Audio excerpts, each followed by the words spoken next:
السلام عليكم ورحمة الله وبركاته.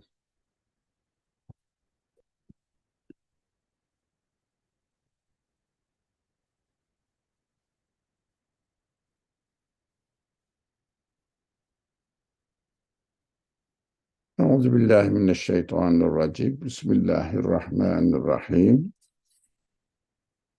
رب اشرح لي صدري ويسر لي أمري واحلل عقدة من لساني يفقه قولي واجعل لي وزيرا من أهلي هارون أخي اشدد به أزري ويشرك في أمري كي نسبحك كثيرا ونذكرك كثيرا إنك كنت بنا بصيرا.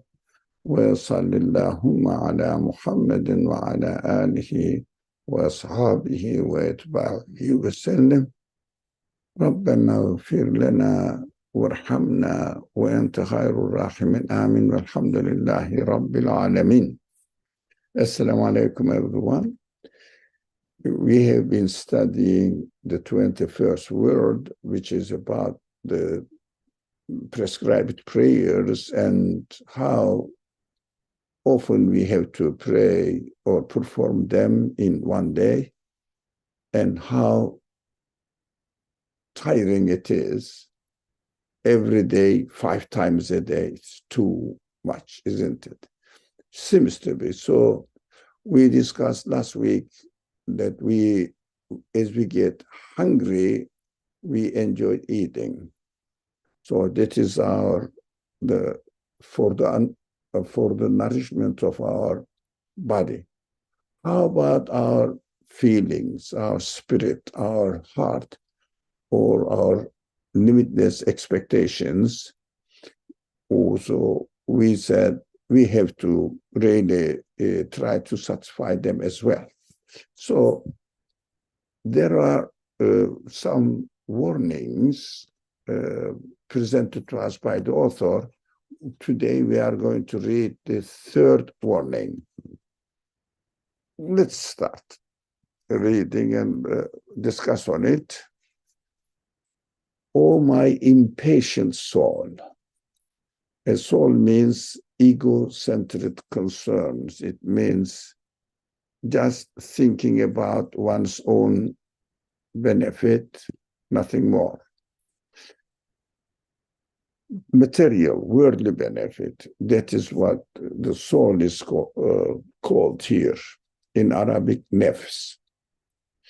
Is it at all sensible to think today of the past hardships of worship, difficulties of the prayers in the past, and troubles of misfortune, something happened again in the past, and be distressed, and to imagine the future duties of worship, and in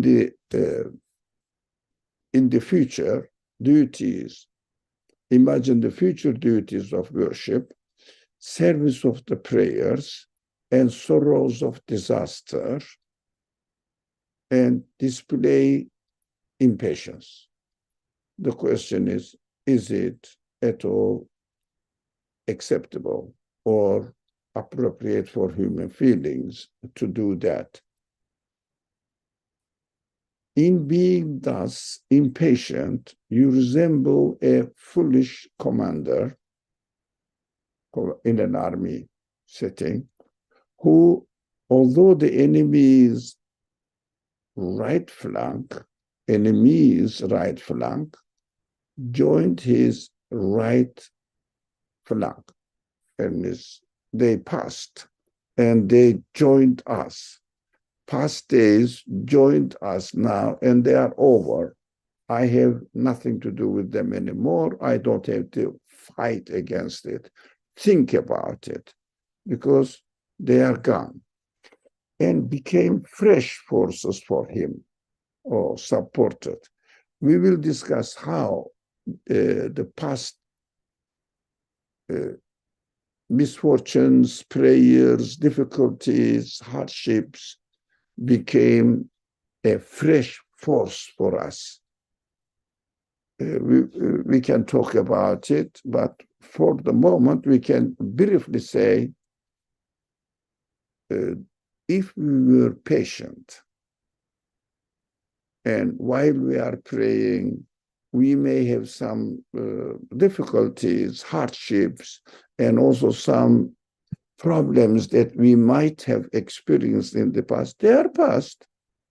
Now, if we were patient with them, and if we were successful in fulfilling them, then this is for our gain. It means this is why we are created in this world, to benefit from it, and I benefited. That is my gain now. So I have supported, or I have done good deeds in the past, and I am very happy with it, and there is no burden anymore. And became fresh forces for him. It means give strength to me that if I do it today as well, after I do it, it will become again a good deed for me, a support for me, and I will feel a person who has accomplished his purpose of life in this world. So I will feel stronger to tackle with my present day problems.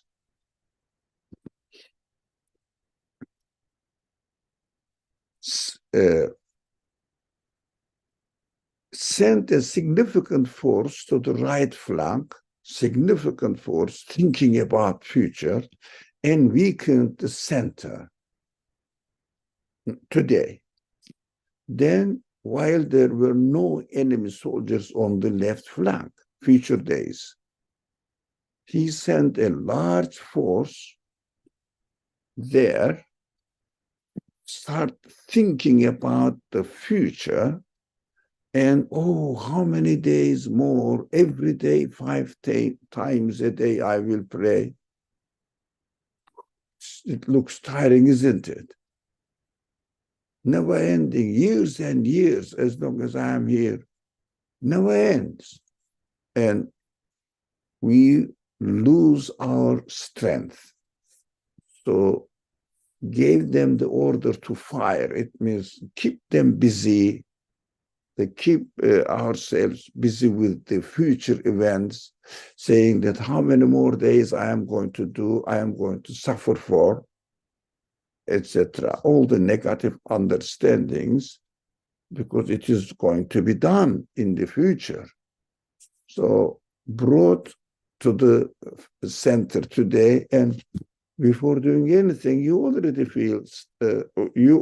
start feeling tired. No forces then remained in the center. And the enemy understood this and attacked it and routed him. So this is an army example. We understood the simple example. Now, let's read the application of it. It explains itself. Okay. Yes, you resemble this. For the troubles of yesterday have today been transformed into mercy. Why? Because I did some good things, and the pleasure is with me now. The pain has gone while the pleasure remains. All the difficulties gone. I'm not going to take the same, undergo the same difficulties again. So the difficulty has been turned into blessings and the hardship into reward, as far as the past is concerned. That is how we should deal with our patience, in principle, not only patience with prayer, for example, with fasting as well. Now, the first day of Ramadan, I say, 30 days, every day I will experience this hunger, thirst. It is impossible looking the future. And the second day, what happened? I did it. I performed my fasting, my prayer, it is gone, and the reward is left with me now. Oh, I was successful yesterday, thank God. So I am feeling more stronger now to deal with my today's fasting or today's prayers. So how are we going to deal with our patients? For example, I may be ill and I may feel pain. If I stay here, let's say I have been in bed for, God forbid, for a week. I have been suffering with this for 6 days and still with me.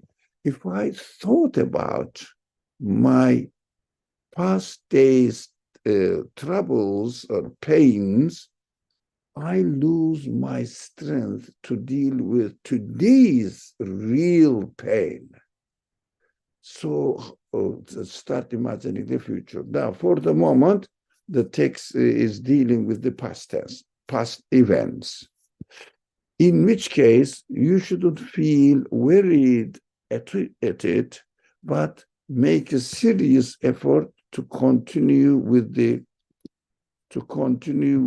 new eagerness and fresh enthusiasm. Why? Or I was successful yesterday or previous days. As for the future days, they have not yet arrived. And to think of them now and feel bored and wearied is a lunacy, like thinking today of future hunger and thirst and starting to shout and cry out. Yeah, tomorrow I will be hungry. Shout and cry. It means complain. Since the truth is this, if you are reasonable, you will think of only today in connection with worship, only today in connection with worship, and say, I am spending 1 hour of the day on an agreeable, pleasant, elevated act of worship, where service, to reward for which is high and whose trouble is little. Out of 24 hours, I will be only dealing with my prayers for 1 hour at the most, for 5 daily prayers. So I have to concentrate on today. Then your bitter spiritedness will be transformed into sweet endeavor. So if I have this attitude, concentrate on today. My impatient soul, you are charged with being patient in 3 respects. One, what is our responsibility of patience? One is patience in worship. It means acknowledging God and doing what is needed. Another is patience in refraining from sin. Refraining from sin. It means anything covered by the term sin, I have to refrain from them. And a third is patience in the face of disaster, which we don't like. The things happen like illness, like some terrible things, may God forbid us, forget from us, happen to us, to our property, and so on. Then we have to be patient with them. If you are intelligent, take as your guide the truth apparent in the comparison in the 3rd warning, in this section we read. Say in many fashion, as the army example, say in many fashion, O most patient one, God. You are the creator of patience. I have to be honest to your trust in me. I have to use it in the right way. The sense of patience, the power of patience in us, given by our Creator. And shoulder the three sorts of patience. It means as patience in worship, patience in refraining from sin, and patience in the face of disaster. If you don't squander on the wrong way the forces of patience Almighty God has given you, they should be enough to withstand every difficulty and disaster. They should be enough. But so hold out with those forces. So it is very simple, but it is important to keep in mind that the patience which is given to us is enough to deal with the problems of the present day life. But most of the time, we lose our patience because we keep remembering for how many days I have been suffering for this, whatever the problem is, and how many more days I am going to suffer in the future, and losing your power of patience for today. Rather, as we understood, if we really concentrate on my present moment responsibilities, then I can deal with them, and the power of patience which is given to us by my Creator must be enough for this. Any comments, concerns, questions about this? Inshallah, we will remember, especially this pains and problems that we are struggling. Yes, Fariha. Assalamu alaikum. It's interesting. I mean, what's being talked about here is acknowledgement of the source of our existence, i.e., worship and prayer. But then the way the author has laid out is really how we experience our life as well, where, we like to plan for things. If you go for a job interview, they say, so where do you see your next in the, next 4 years or 5 years of your life? And I think this really helps us be grounded, at least in what our reality is. Yes, I'll try my best to plan out, whatever it is as far as worldly life is concerned, but I feel it is still connected with my spiritual life, because at the end of the day, I don't even know if I'll be given existence by then. So it was interesting. I mean, I was having a conversation with someone, and they were mentioning about their 4 years or 5 years plan. I'm going to end up here, and I was thinking, okay, yeah, this is good, but and another person's like, I don't know, where I'm going to end up. So I think human nature has this like anxiety or being impatient about what's next. So I think rather than really getting caught up with it, really, I'm given that moment right now. What can I do right now to try my best and at least be an acknowledgement of the source of my existence, rather than, worrying about anxiety for the future, and then future of even like here as well, like in the worldly sense. But then I get caught up with that too. But then I think this is helping me with the text, alhamdulillah, to focus on my spiritual responsibility as well, acknowledging the source of my existence. So just wanted to share that, if that resonates with anyone. Thank you for this beautiful comment. I am pleased to listen to you. Thank you. Any more? Okay, let's move on the fourth warning. Oh, my foolish soul, is this duty of worship without result? And it is recompense little that it causes you weariness?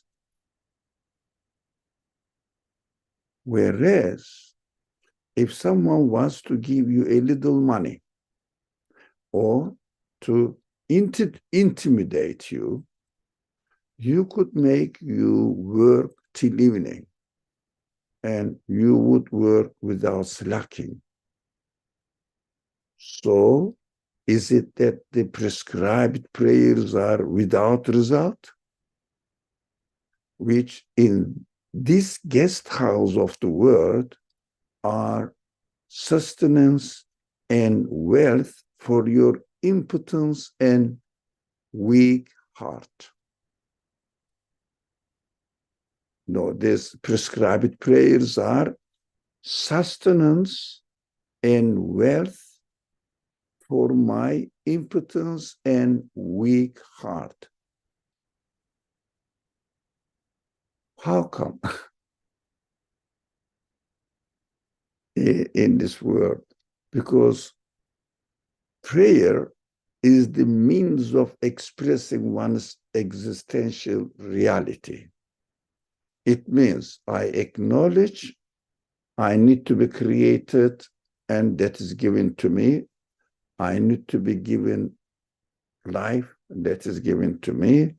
Or I need to be satisfied with my existence through my intelligence, feelings given to me.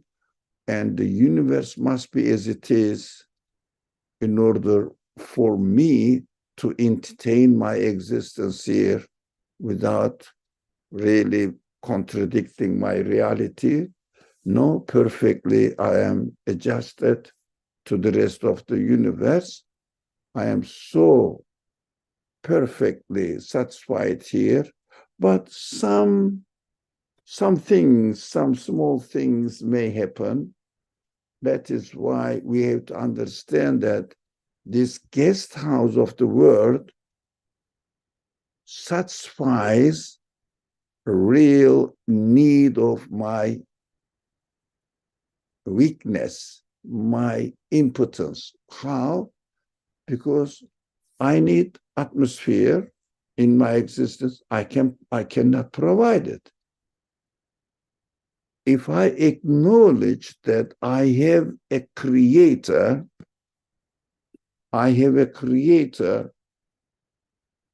he provided everything for me, he does everything. So if I have some minor things, for example, I am hungry, I need food, I must trust him, because he created me with endless needs, and all of them are satisfied here.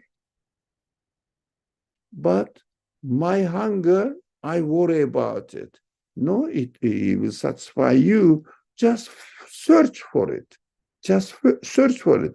He will create and get it ready for you. So if you express your connection with your creator, you understand that I cannot create food, but definitely my creator, who created me with the need of hunger, will create. Let me search for it. Trust him. That feeling is refreshed through prayers, because prayers are first acknowledgement, second connection. Yes, acknowledging that I have a creator, but connection side is important because, yes, there is a creator, but I am connecting my existence to him through my supplications, through my daily prayers. So I shouldn't forget. In order not to forget, I have to do something in this world because I am created in a physical world, physical body. So I have to do something for it. That's why prayer is really the source of nourishment for the needs of our feelings. And continues the sentence, in your grave for the future now, which will be a certain dwelling place for you. So as I was brought into this world, and I don't remember where I was before I was created here, and I don't know anything about it. And after I am given death, now I recognize that I have a creator. My spirit recognizes that he or it has a creator, but my body doesn't know. So my body goes to grave. My spirit remains with his recognition of the source of existence. Yeah, sustenance, and so dwelling place for you, sustenance and light, and the end at the resurrection. So when you are given a new body, your spirit will find a house, if you like, so that it will start operating it. If the spirit is not ready, has not acknowledged his creator, he will be suffering, and when his will, because suffering of impotence, I cannot do anything because he didn't acknowledge the creator. He wanted to do it. He declared or he claimed that he is doing it, and he claimed that he is doing it. Now he cannot do it. He's dead. So the spirit with this understanding will remain as it is. So when the body is given, spirit starts operating with the body, but he will realize that he is not the creator. He is not the provider. He cannot do anything. So if someone acknowledged it, then he will really enjoy the result of his acknowledgement in the next creation. Okay. In the resurrection, when you will anyway be judged, dormant and patent, or maybe the pronunciation patent or patent or patent, I don't know. And on the bridge of Sirat, all the next words description, over which you are bound to pass, a light on a mount.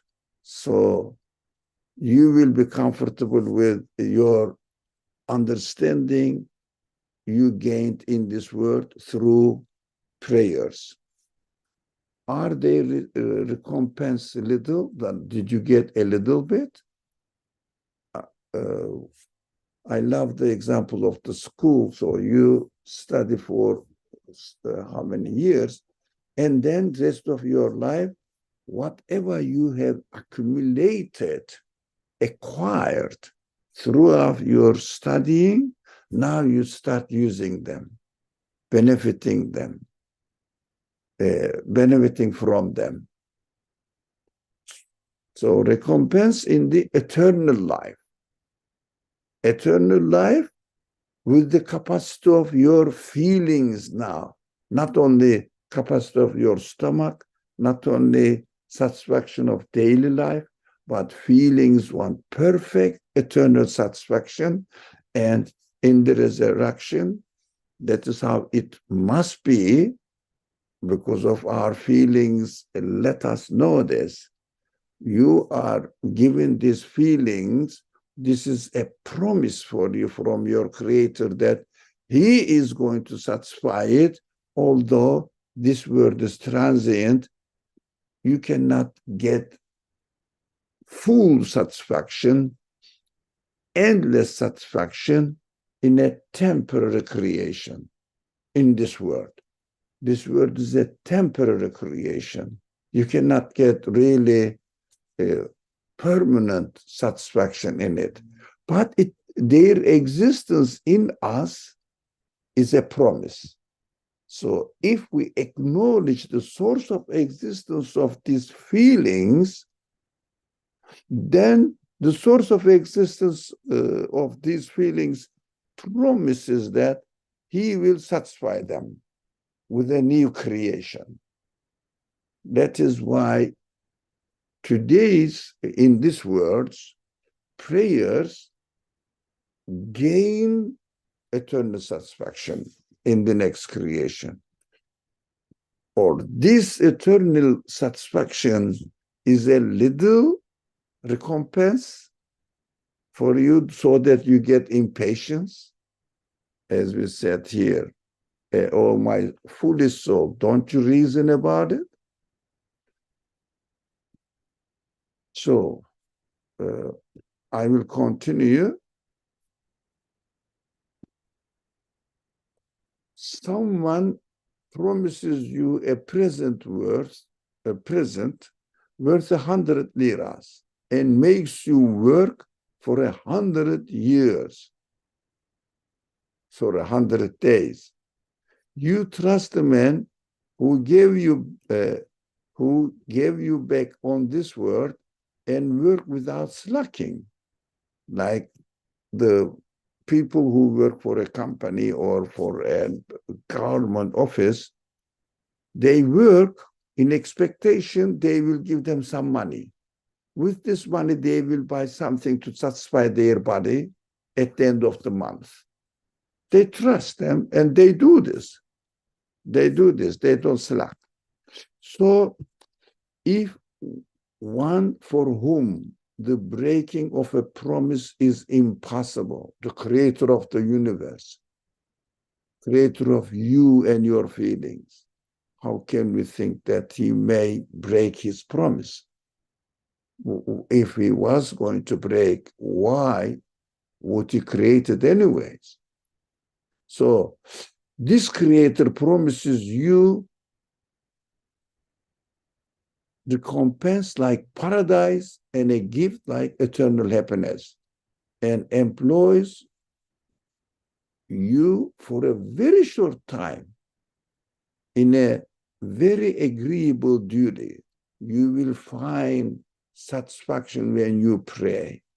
Very agreeable duty. If you don't perform that service, or you act accusingly towards His promise, saying you are not going to keep your promise, but there is no reason, He gave it to you, or slight His gift by performing it unwillingly, like someone forced to work, forces you to work, you don't like it. But when you pray, He is offering you, He is not forcing you. Or the Creator is not forcing you, offering you, just get in touch with me now. Remember me. You will gain energy, inshallah. Or being bored, or by working in half-hearted fashion, you will deserve a severe reprimand and awesome punishment. Have you not thought of this? Think about it. You will get the punishment if you don't trust Him, or you will be rewarded for eternity, pleasant life.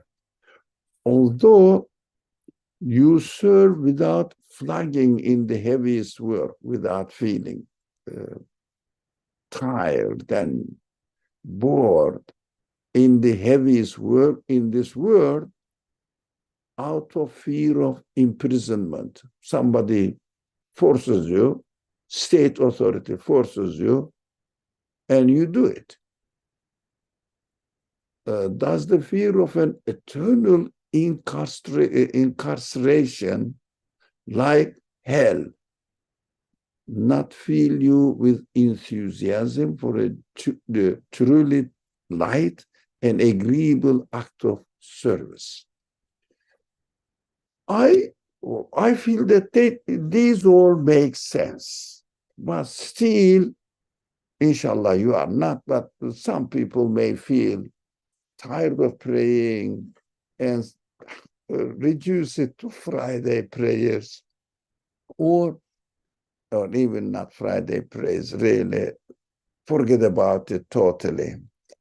Why do you think we take prayers lightly and we feel that it is God who asks us and orders us to pray, and I have to do it? Why? For some reason, I believe in God, and therefore I believe in religion. And in religion, especially in Islam and somehow in Judaism, you have to do lots of things. Judaism a lot, but Islam not that much. So you have to do something. If we do it as an order from our Creator, then we don't get any pleasure, because it is a burden. If someone orders you to do something and you are forced to do that, it is a source of boredom for me, because somebody asked me to do this, why should I do it if I don't understand the reason in prayer? The source of this tiredness, getting tired, bored, and thinking it is too much, it is taking a long time, and I am busy with other things, and it contradicts my daily plan. Lots of other considerations may be brought into this respect, and it means I don't understand while I am praying what I am praying, what I am doing. That is the source of really not feeling the pleasure of prayers. We don't really, not we, or not human beings, maybe, inshallah, not you, but if I don't appreciate the value of prayers, if I don't feel the pleasure of prayer, if I am not conscious of what I am doing while I am praying, if I am not conscious of it, then it becomes a performance of religious duty. That means it turned into a forced responsibility. For some reason, I understand there must be a creator. Yeah, everybody must have some reason for it, I'm sure. That's why they believe in the creator. And if there is a creator, only religion claims this. There is a creator. We are responsible for before him. He is our creator. And so I start following a religion. When I start following a religion, they start telling me, you should do it. You shouldn't do that. Oh, God. Now, what am I going to do now? Lots of responsibilities. If I take it in this way, and okay, since I believe in God, since God asked me to pray as an order, then I will feel tired of it. This is inevitable. In the course of time, in the first days of enthusiasm, we may pray longer and concentrating, and later on making it quicker, and sometimes later skipping it, not feeling, I missed it, but I can recompense it or do it in the evening, something like that. And then at the end, we find ourselves not praying. This is what I feel experienced by many, because we feel it as an order from outside. It means someone else, even he is my creator, is ordering me to do it. Human nature doesn't accept this. Human nature is really self-centered. What does it mean? I want to see the pleasure of it, enjoyment of it within myself. Otherwise, it will be external, order on me, command on me, burden on me, on my back, not a source of pleasure within me. That is why we have to train ourselves. We have to think the meaning of prayer. What am I doing here? Am I performing an order and really trying to save myself from possible hell pain? Possible, because if someone is sure, he will be sure why he is doing the prayer. So if he is not conscious of the real meaning of prayer, he won't be sure about the hereafter either. That is correlated as far as I can see, but it is not our subject. How? Now let's come here concentrating on the order within myself. For example, do we eat food? Do we drink water? Do we breathe in, take in air? Because we are ordered, not external order, but it is internal order. The way I am created requires that I have to eat, and I take pleasure of it. I have to drink, I have to breathe air in it. I have to do it because it is inner order. I feel it in my physical being. These are my needs. I am self-centered. I feel satisfied there. But unfortunately, the general phrase is used, I am praying to please God. What's happening? Somebody is ordering from outside. I am ordered to do this to please the one who orders me to do it, so that he won't put me in hell. That is the problem. That is the problem. We have to read the Quran as a reminder. Quran is a reminder. If Quran says, Ali, pray, it means the one who speaks in the Quran reminds me that I need prayer, connection with my Creator, remembering my reality on daily basis, every moment, or every section of the day.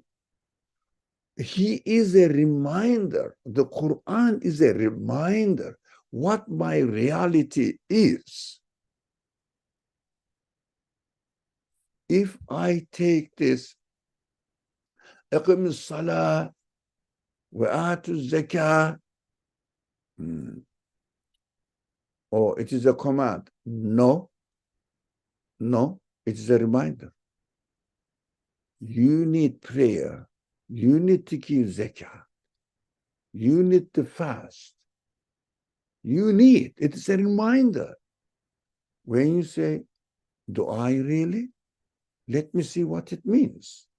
What does fasting mean? What does giving zakat mean, or giving to charity mean? What does praying mean? I have to work on it. That's what we have to do in this class. Rather than it is the command, 5 times a day, not 3, not 4, 5. No. It is a reminder. Although the reminder says God, emara, it uses, emara Allahu. Allah commanded. What it means, He created you in this way that your existence is commanded to do it. That's how the Quran should be read. Inshallah. We are trying to do that, inshallah. But how much we can be successful, that is up to Allah's grace. Now, that is the purpose of our discussions. I don't really pay attention to external orders at all. That's why I try to understand the Quran within my own requirement or necessities. Prayer is one of them. Okay. I think this aspect of prayer and why we slack about it, why we feel sometimes tired of it, and just do it as quickly as possible and get out of my way as if I have to do it. For those people who don't believe in God, they are in already hell anyways. They forget about them. So, but those people who believe must have a right attitude, must have a right education, inshallah. And I'm very thankful to the author of this book that he's slowly training and educating me stage by stage, inshallah. Okay, Feria. I think the key takeaway for me in the fourth warning, while you were speaking as well, is the connection with the source of one's existence, because acknowledgement could be there. And I think the connection part leads me to this need for an eternal life. Otherwise, I mean, if I just focus on existence within the realms of this universe, then I'll be like, yeah, I'm acknowledging the source of my existence, and that's pretty much it. But then after a while, it may get weary, because I'm like, okay, we have other priorities in terms of worldly tasks, but really realizing that, hey, I'm not here forever. There must be something beyond the realm of this universe. Hence, the acknowledgement of the source of my existence is not enough. I need to establish a connection, like a communication with the source of existence, because otherwise living in this universe is torturous. It becomes torture day by day. Because, if this is it, then I don't know. So I think, for me at least, the connecting with the source of my existence and establishing a relationship will then set my priorities straight and right. Inshallah. Okay, thank you. Thank you for your comment again. Thank you. Okay, fifth warning. Oh, my word worshipping, it is material side of my body worshipping. Does your slackness in worship and negligence in the prescribed prayers arise from the multiplicity of your worldly occupations, or because you cannot find time to do the struggle for livelihood I'm busy with my work. I am in the office. This kind of realities. But can they be used for as an excuse? We will see. Were you created only for this world that you spend all your time on it? Look at yourself. You will understand. Am I created for this world? Your body, yes. How about your feelings? Never. And you know that in regard to your abilities, you are superior to all the animals. But in regard to procuring the necessities of worldly life, you cannot compete with even a sparrow. How? So, why can you not understand that your basic duty is not to labor like an animal, but to survive for a true, perpetual life like a true human being? Now, animals live in this world as far as we can see. But in reality, we don't know, but as far as we can see, they are satisfied with their daily life. But human beings consider everything in the past, in the future, everything. So, in addition, the things you call worldly occupations mostly don't concern you and are trivial matters which you meddle in officiously,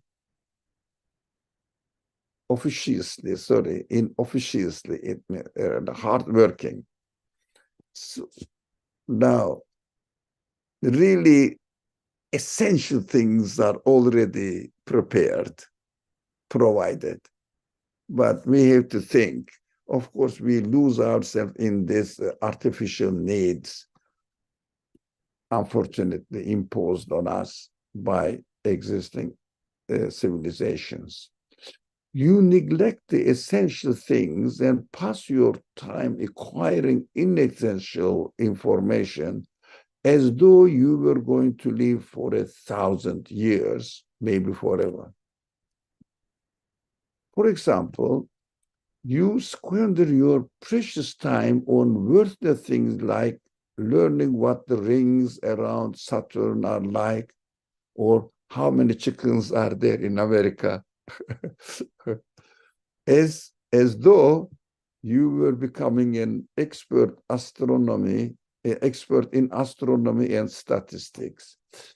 It means if you are not going to learn how wisdom manifests in the existence of Saturn or in the existence of chickens, it is worth it because you are connecting yourself through the chicken, through the Saturn. It is creator. It is worth it. Your spirit gets satisfaction from its source.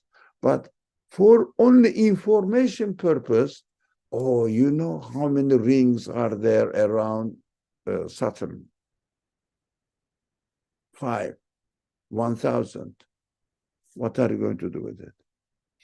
If you are going to read the meaning, that's okay. But if you are not going to meaning in its existence, worse off, when you die, your information dies with you as well. If you say, that is again interesting, if you say, what keeps me from the prayers and worship and causes me to be lax is not unnecessary things like that, but essential matters like earning the livelihood to keep my life going. Then my answer is this. If you work for a daily wage of 100 cents, and someone comes to you and says, come on, dig here for 10 minutes, you will find a brilliant and emerald worth $100 as a treasure hunter. Why? When you pray, you are hunting the pleasure. What? The source of satisfaction of your feelings. The feelings are infinite. Only the infinite one can satisfy them. But worldly things by themselves can satisfy your body. Of the things that you eat satisfies your body only. But the meaning in it is the treasure. Is the treasure. Now, if you reply, no, I won't come because 10 cents will be cut from my age. It means if I pray, then I will be behind my income, and my sustenance will be less because I'm paying or spending less time on my worldly works. Of course, you understand that a foolish pretext it would be. It means you don't understand really what you are losing at the expense of what you are gaining.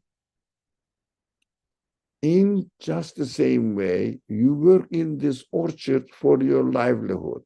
I mean, for example, speaking to a person who deals with the orchard. Now, if you abandon the obligatory prayers, it means don't remember the source of the blessings you are gaining, you are getting from orchard or the fruits and vegetables.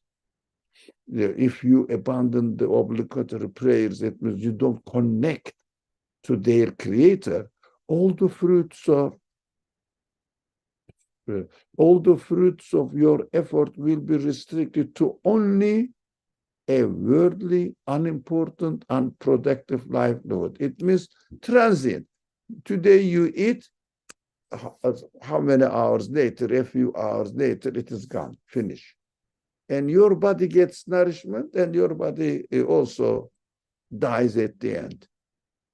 It doesn't mean that we shouldn't take care of our needs of our body, but at the expense of feeding my body, if I abandon the treasure in it, in this existence of the things that I am working for, that is the comparison.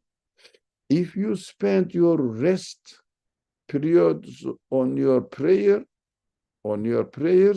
which allow your spirit to relax and heart to take a breather, you will discover two minds which are an important source, both for a productive worldly livelihood and your livelihood and provisions of the hereafter. Now, here you will understand the meaning of your life. You will be very satisfied in this world while you are here, benefiting from the pleasure, and in the hereafter, eternal paradise. Now, first mind, through a sound intention, you will receive a share of the praises and glorifications offered by all the plants and trees, whether flowering or fruit bearing, that you grow in the gardens. Oh, I think this subject needs to be a little bit concentrated on. Okay. But we don't have much time, so I will try to excuse it as much as I understand. So when I do an action in the name of its creator, all the action that I did will witness in the hereafter, saying that this person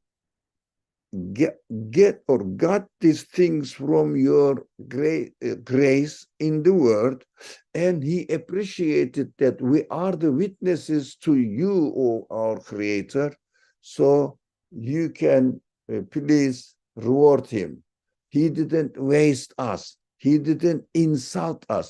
Whereas the one who denies the Creator and tries to gain the only material body of the things and obtains them, and the things are created for a purpose to fulfill their announcement of the qualities of their Creator, they will say this person used us and reduced us to nothing, meaningless, and punish them. We will study this in the course of time in this section, here or somewhere else. No. Okay. Oh, in another class we will do it. No, not here, in another session. Second mind. Whatever is eaten of the garden's produce, whether by animals or men, cattle or flies, buyers or thieves, even the thieves, it will become like an almsgiving, charity from you. Why?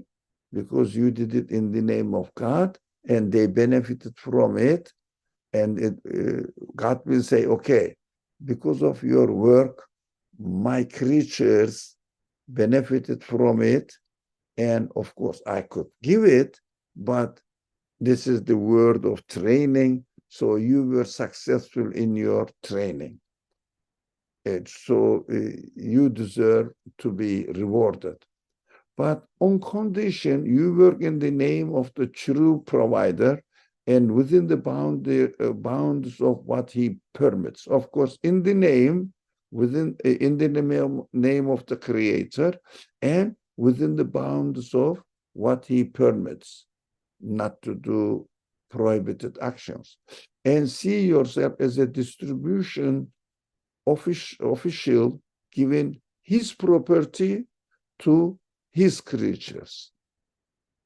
Giving his property to his creatures, if you acknowledge it. Otherwise, if you don't acknowledge, you will give your production, your work, and give it the other needy ones and feel great.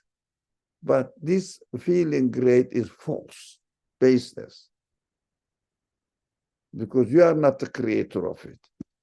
So, see what a great loss is made by one who abandons the prescribed prayers. What significant wealth he loses. And he is deprived of those two results and minds which would otherwise cause him to work eagerly and ensure his morale is strong. He became bankrupt. If he misses the prayer, if he really remembers their Creator, all his work goes to nothing. Even as he grows old, he will grow weary of gardening and lose interest in it, saying, what is it to me? I'm leaving this world anyways. Why should I put up with this much difficulty? Well, at the end, everything will be gone anyway. Why should I work on it? So he will sink into idleness. But the first man says, the believing man says, practicing the prayer says, I shall work harder at both worship and licit activities in order to send even more abundant light to my grave and procure more provisions for my life in the hereafter. Oh, I think we should stop here. The time is up. What do you think? Yeah, no one. Yeah, this is a good place to stop. Thank you very much. Inshallah. Thank you.